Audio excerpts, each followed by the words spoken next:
Salut à tous! Cette histoire est inspirée de témoignages réels partagés par nos abonnés sur la chaîne. Afin de préserver l'anonymat des personnes impliquées, les noms et certains détails ont été modifiés. Mais l'émotion reste intacte. Si vous aimez ces histoires, aimez-les, abonnez-vous à la chaîne et commentez pour indiquer d'où vous me regardez. Suivez-moi, car cette histoire est exactement comme vous l'aimez. Je m'appelle Isabelle, j'ai 24 ans et je porte sur mes épaules le poids d'une vie qui n'a jamais été facile, mais aussi l'éclat d'un rêve que je n'ai jamais laissé s'éteindre.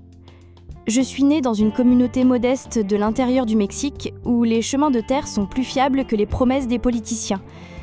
Depuis que j'ai perdu ma mère, alors que j'étais encore adolescente, tout est devenu plus difficile. Ou peut-être suis-je devenue plus forte. Qui sait ? Aujourd'hui, je travaille à 4 endroits différents. Je livre des snacks le matin, je suis serveuse le midi, je fais du babysitting l'après-midi et je fais le ménage le soir. Parfois, je me demande si ma vie n'est pas un chapitre perdu d'un feuilleton télévisé. Mais malgré la fatigue, la sueur et les callosités sur mes mains, je ne me plains pas. Savez-vous pourquoi ? Parce que chaque somme d'argent qui rentre est une victoire. Chaque pas, une bataille gagnée. Mais ce jour-là, quelque chose a mal tourné. Je courais contre la montre pour livrer une commande dans un quartier chic de la ville. C'était une de ces rues où même le silence paraît cher. Je traversais précipitamment avec ma boîte en polystyrène, sans bien regarder. C'est là que je heurtai une voiture noire et brillante avec mon épaule. Mon coude laissait une marque sur la vitre. « Oh mon Dieu !» murmurai-je en essayant de l'essuyer avec ma manche. Avant que je puisse m'échapper, la portière de la voiture s'ouvrit brusquement. Et c'est là que je le vis pour la première fois. Grand, impeccable, veste de costume, cheveux parfaitement coiffés et un regard... un regard mêlant colère, panique et dégoût. « Vous avez touché ma voiture ?» dit-il, les yeux écarquillés comme si j'étais un virus ambulant. « C'était un accident, monsieur. J'ai juste... » « Non, ne respirez pas près de moi. » Et sans plus attendre, il m'a fourré un pain au fromage dans la bouche. Et oui, un pain au fromage. J'étais tellement bouche bée que je me suis contentée de mâcher. Je jure par tout ce qu'il y a de plus sacré en ce monde. Il est monté dans la voiture et a démarré à toute vitesse, me laissant là, la bouche pleine et la dignité en miettes. Plus tard, alors que je ramassais les poubelles au restaurant où je travaille, des jeunes m'ont encerclé, se moquant de mon uniforme sale et de ma démarche. J'ai essayé de les esquiver, j'ai retenu mes larmes et j'ai couru dans la rue sombre. C'est là que, une fois de plus, j'ai percuté une voiture. La même voiture. Le même homme. Il est descendu, furieux, mais avant qu'il puisse dire quoi que ce soit, je me suis évanouie. La dernière odeur que j'ai sentie était celle d'un parfum cher mêlé à l'égourgouillement de mon estomac. Je me suis réveillée dans un lit d'hôpital, une perfusion dans le bras et l'estomac enfin apaisé.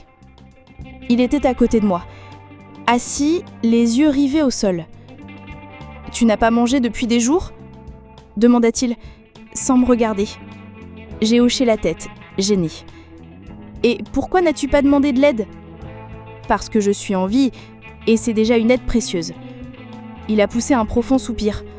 Pour la première fois, j'ai vu ses épaules s'affaisser, comme si quelque chose en lui était fatigué. « Je m'appelle Raphaël Montero. » Je suis restée silencieuse. Je savais très bien qui il était. Le millionnaire de la start-up qui a révolutionné le monde de la technologie au Brésil. On dit qu'il ne touche à personne par phobie, qu'il est froid, méthodique, d'une perfection insupportable. Mais là, dans cette pièce blanche, il avait l'air humain. Après ça, Raphaël a insisté pour m'aider. Il m'a trouvé une petite chambre dans un vieil immeuble de l'entreprise et quelques jours plus tard, il m'a proposé de travailler avec lui. Au ménage, bien sûr. « Ce n'est pas de la charité, dit-il. C'est parce que tu as l'air d'aimer les produits d'entretien. Et tu as l'air d'aimer le pain au fromage. » J'ai répondu sans réfléchir. Il a ri, pour la première fois. Mais ne vous laissez pas tromper. Raphaël me taquinait, tous les jours. Le sol est propre, mais tes cheveux sont en bataille. Tu sens toujours le désinfectant ou c'est seulement aujourd'hui ? Au début, j'ai cru à de l'arrogance. Puis j'ai compris. Il essayait de me cacher quelque chose. Parce que chaque fois que nos regards se croisaient, il y avait un silence chargé de non-dits, un courant électrique qui me laissait les pieds sur terre et la tête dans les nuages. Et quand, par accident, nos mains se sont touchées en ramassant le même seau, il n'a pas reculé. Il resta immobile, me regardant comme si quelque chose en lui essayait de s'échapper. Moi, j'ai fait prétendre ne rien sentir. Mais en vérité, mon cœur battait différemment. Pour la première fois depuis longtemps, il ne battait pas juste pour moi. Et c'est là que j'ai réalisé, cet homme, si isolé du monde, commençait à s'ouvrir, lentement, prudemment, comme quelqu'un qui a peur d'être blessé ou de guérir. Et moi, j'étais là, à nettoyer ses couloirs, et sans le vouloir, à lui briser le cœur. Si vous voyez ce que je veux dire. Alors les gars, que va-t-il se passer entre Isabelle et Raphaël ? Cette histoire promet d'être intéressante, vous savez. Alors laissez un like, abonnez-vous à la chaîne et activez la cloche pour ne pas manquer le prochain chapitre. Parce qu'ici, la romance est intense, mais le désir est encore plus dangereux. La routine de l'entreprise a commencé à changer. Et pas seulement pour moi. Depuis mon arrivée, j'ai remarqué des regards en coin, des murmures dans les couloirs et même des sourires faux qui glissaient comme du savon mouillé. Mais c'est après l'arrivée d'une certaine journaliste que l'atmosphère est devenue plus tendue. Elle s'appelait Carla. Grande, élégante, avec un parfum suave et une langue plus acérée qu'un couteau de cuisine. Il lui a suffi de me voir nettoyer le sol près du bureau de Raphaël pour qu'elle fasse une remarque venimeuse. Je trouve admirable que les gens se soumettent à certaines choses. J'ai levé lentement les yeux, le chiffon toujours à la main. Et je trouve triste que les gens aient besoin de se sentir supérieurs pour se sentir comme quelqu'un. Elle s'est étouffée avec sa salive. Raphaël, qui était proximité, a fait semblant de ne pas entendre, mais ses yeux brillaient d'un sourire retenu. Il adorait que je riposte. Le problème, c'est que Raphaël a commencé à m'utiliser, d'une étrange manière. Quand Carla était là, il se rapprochait de moi. Il me demandait de l'aide pour des choses qu'il pouvait clairement faire seul. Il me touchait la main en me tendant un stylo. Et une fois, il a accidentellement effleuré mes épaules de ses doigts en me félicitant pour ma posture exemplaire. C'était une comédie, je le savais, mais mon corps, lui, ne le savait pas. Il réagissait comme si c'était réel. Et puis vint le jour où je quittais le travail et trouvais mon ami d'enfance, Daniel, qui m'attendait avec sa vieille moto et un casque de rechange. Raphaël l'aperçut, de la fenêtre du 2e étage. L'échange de regards entre eux ressemblait presque à un duel silencieux. Et quand je grimpais à l'arrière de la moto, l'espace d'une seconde, j'eus l'impression que quelqu'un, là-haut, voulait crier. Le lendemain, le ton de Raphaël changea. Froid, sarcastique. C'est bon de savoir que nos employés ont du temps pour des aventures nocturnes. J'ai fait semblant de ne pas comprendre. C'était juste un ami qui me prenait en stop ? Bien sûr, ami, il fit des guillemets avec ses doigts. Mais ce qui faisait vraiment mal, c'était sa façon de m'ignorer dans les couloirs, comme si j'avais fait quelque chose de mal, comme si mon existence le dérangeait. Et puis vint la rencontre fatidique. Je passais avec le chariot de ménage quand un des actionnaires a glissé sur le sol mouillé. Tous les regards se sont tournés vers moi. « La femme de ménage a failli tuer Monsieur Eduardo », a dit quelqu'un en riant bruyamment. Carla a souri avec dédain. Je me suis figée. C'est alors que j'ai senti la main de Raphaël serrer ma main. Ferme, chaleureuse. « Ça suffit », dit-il, en nous regardant chacun dans les yeux. « Cette femme a plus de courage et d'intelligence que vous tous réunis, et je lui fais confiance. » Mon cœur s'emballa. Nos mains étaient toujours jointes. Personne n'osait dire un mot. Ce soir-là, il se présenta à la réception de ma résidence, avec un sac. Un cadeau pour demain. Je l'ouvris et vis une robe bleu marine, simple, élégante et à ma taille. Je souris. « Tu donnes toujours des vêtements à ceux qui nettoient tes sols ? » ?»« Seulement à ceux qui nettoient ce que je cache en moi. » Cela me brisait intérieurement. Il était vulnérable et j'étais plus confuse que jamais.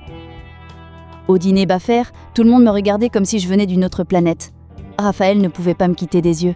Lorsqu'il s'approcha pour raccommoder un fil qui dépassait de ma robe, mon cœur s'arrêta. Nos visages étaient si proches. Mais il recula. Il sourit simplement et dit « Le tissu est froissé ». Je me forçais à sourire. Au fond de moi, quelque chose se brisait. Plus tard, caché derrière un pylône, je l'entendis dire à un ami « Je déteste quand elle me quitte comme ça ». Me détestait-il ? Ou détestait-il ce qu'il ressentait pour moi ? Je retournai dans ma chambre et pleurais, de confusion, d'espoir que j'avais nourri. 2 jours plus tard, il se présenta à la réception de ma résidence. Il avait l'air abattu. « Il faut qu'on parle. » Je restai silencieuse. Il sortit une enveloppe froissée de sa poche. « C'était pour toi. » À l'intérieur, un mot manuscrit. J'aimerais avoir le courage de te dire tout ce que tu me fais ressentir, mais je me cache derrière tes provocations. » Nos regards se croisèrent. Un silence pesant s'installant entre nous. Un silence qui disait tout. Il s'est approché, lentement. Mon cœur battait comme jamais. Son visage était à quelques centimètres de mon. Ses doigts effleuraient ma joue. La chaleur, l'odeur, le désir contenu. « Isabelle », murmura-t-il d'une voix brisée. Mais il ne dit rien d'autre. Il n'en avait pas besoin. Si vous voyez ce que je veux dire. Et maintenant, mes amis, ce baiser aura-t-il enfin lieu? Isabelle pardonnera-t-elle à Raphaël? Commentez ci-dessous ce que vous feriez à sa place. Et bien sûr, aimez et abonnez-vous à la chaîne, car le prochain chapitre s'annonce incroyable et vous ne voudrez pas le manquer. Quand j'ai ouvert la porte du penthouse, mon cœur savait déjà que cette nuit serait différente. Raphaël était là, debout au milieu de la pièce, la cravate dénouée, les cheveux en bataille et le regard brisé. Il semblait avoir perdu quelque chose de précieux, et je craignais d'être celle qui le perdrait. « Merci d'être venu », a-t-il dit sans sourire. J'ai hoché la tête en gardant mes distances. Je ne savais toujours pas si j'étais prête à pardonner, mais quelque chose en moi voulait l'entendre. Pour la dernière fois, peut-être. « Isabelle, j'ai été un lâche, un idiot. Quelqu'un qui préférait blesser plutôt que d'admettre qu'il tombait amoureux. » Ma poitrine s'est serrée. « Alors pourquoi as-tu dit que tu me détestais ?» Il a pris une grande inspiration et s'est approché lentement. « Parce que t'aimer me fait plus peur que n'importe quelle germophobie, n'importe quel regard, n'importe quelle règle de ma famille. Parce que tu fous tout en l'air ici. » Il a pointé sa propre poitrine. Mes yeux se sont remplis de larmes. « Je ne veux pas être un simple élément parmi tant d'autres dans ton pagaille, Raphaël. Je ne suis pas venue au monde pour être le passe-temps de qui que ce soit. Et ce n'est pas le cas. » Il me toucha doucement la main, comme s'il craignait que je disparaisse. « Tu es devenu le centre de mon monde. » Nous sommes restés là, à nous regarder, le silence exprimant tout ce qui manquait. À partir de cette nuit-là, tout a changé. Raphaël a commencé à m'inclure dans sa routine, il m'a emmené à des événements, à des dîners, et un jour, il m'a même présenté à sa mère. Une dame élégante mais douce, qui m'a accueillie avec une étreinte serrée et des larmes aux yeux, comme si elle savait que j'avais guéri quelque chose en son fils. Mais trop de bonheur a tendance à perturber. C'est un dimanche après-midi que j'ai rencontré le grand-père de Raphaël, Monsieur Alvaro Montero, un de ces hommes qui parlent comme s'il condamnait. Il ne lui a pas fallu plus de 5 minutes pour me dire clairement ce qu'il pensait de moi. « Tu as du cran, ma fille, mais ta place n'est pas chez un Montero. Famille et ménage ne font pas bon ménage. » Ces mots m'ont transpercé comme un couteau émoussé. Je n'ai pas répondu. Je me suis juste levée, avec la dignité que ma mère m'avait appris à porter dans les regards. Ce soir-là, j'ai laissé un mot chez Raphaël et je suis partie. Je t'aime, mais je ne vais pas me battre contre toute une famille. Quand tu sauras ce que tu veux, viens me trouver. C'était des jours difficiles. Il a arrêté de travailler, il a arrêté de répondre aux appels. Enfermé chez lui, la misophobie a repris le dessus. La peur, la culpabilité, le vide. Je le savais, car même à distance, je n'arrivais pas à déconnecter. Alors j'ai commencé à me filer chez lui. J'ai discrètement nettoyé l'entrée, laissé des fleurs fraîches et des mots avec des messages courts. « Tu respires encore, alors tu peux encore tout changer. Ton cœur mérite mieux que la peur. » Il n'a jamais répondu. Mais les mots n'étaient plus là le lendemain. C'est par un matin pluvieux que mon destin a basculé. En revenant de la boulangerie, une voiture a perdu le contrôle et tout s'est éteint. Je me suis réveillée à l'hôpital, entourée de tubes, de lumière et de voix confuses. Mais ce qui m'a marquée, c'est le visage désespéré de Raphaël agenouillé près du lit. « Je ne peux pas te perdre. Tu m'entends ? Je ne peux pas. » dit-il en me tenant la main comme si j'étais sa dernière chance de vivre. J'ai senti une larme couler sur mon œil et avec effort, j'ai serré ses doigts. « Alors ne me perds pas. » Quelques jours plus tard, déjà remis, il m'a rappelé au penthouse. Mais cette fois, il y avait quelque chose de différent dans son regard. De la détermination. « Isabelle, j'ai découvert quelque chose qui change tout. » Il m'a tendu un enregistrement. C'était une conversation entre lui et son grand-père. « Alors c'est vrai, dit-il dans l'enregistrement. La compagnie de transport qui a causé l'accident de la maman d'Isabelle, c'était la tienne ? C'était une erreur de gestion, rien de personnel. Je n'ai su qui était cette femme que lorsqu'il était trop tard. » Mon monde s'est arrêté. Je te promets qu'il payera pour ça. J'ai déjà envoyé l'enregistrement au tribunal. Et il s'agenouilla devant moi. Je veux que tu saches, rien d'autre n'importe. Ni l'héritage, ni le nom de famille. Seulement toi. Il sortit de sa poche une simple bague, ornée d'une pierre bleue qui lui rappelait le ciel. Isabelle, tu m'as sauvée. Tu m'as purifiée de l'intérieur. Veux-tu être ma femme ? Les larmes coulaient sans ménagement.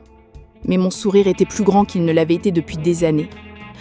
Seulement si tu promets de ne plus jamais cacher ce que tu ressens.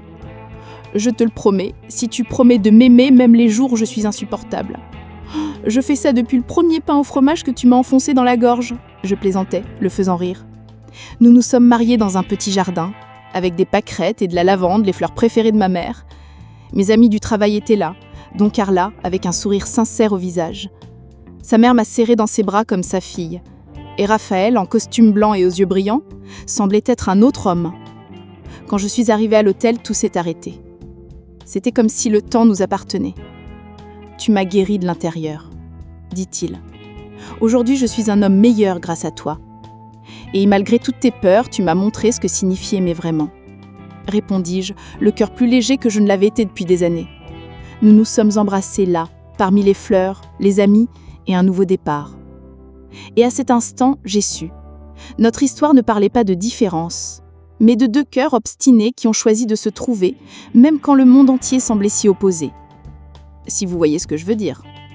Alors mes amis, est-ce que vous avez ressenti cette fin comme moi ici ? Quelle histoire, hein ? Dites-moi dans les commentaires, est-ce que vous avez soutenu ce couple jusqu'au bout ? Qu'avait pour avancer de la demande en mariage ? Et si vous êtes arrivé jusqu'ici, indiquez dans les commentaires de quelle ville vous regardez. C'est toujours un plaisir de vous rencontrer et de répondre à chacun avec affection. N'oubliez pas d'aimer, de vous abonner à la chaîne et d'activer la cloche parce que la prochaine histoire arrive à ne pas manquer. Un bisou sur le cœur et à très bientôt pour la prochaine vidéo.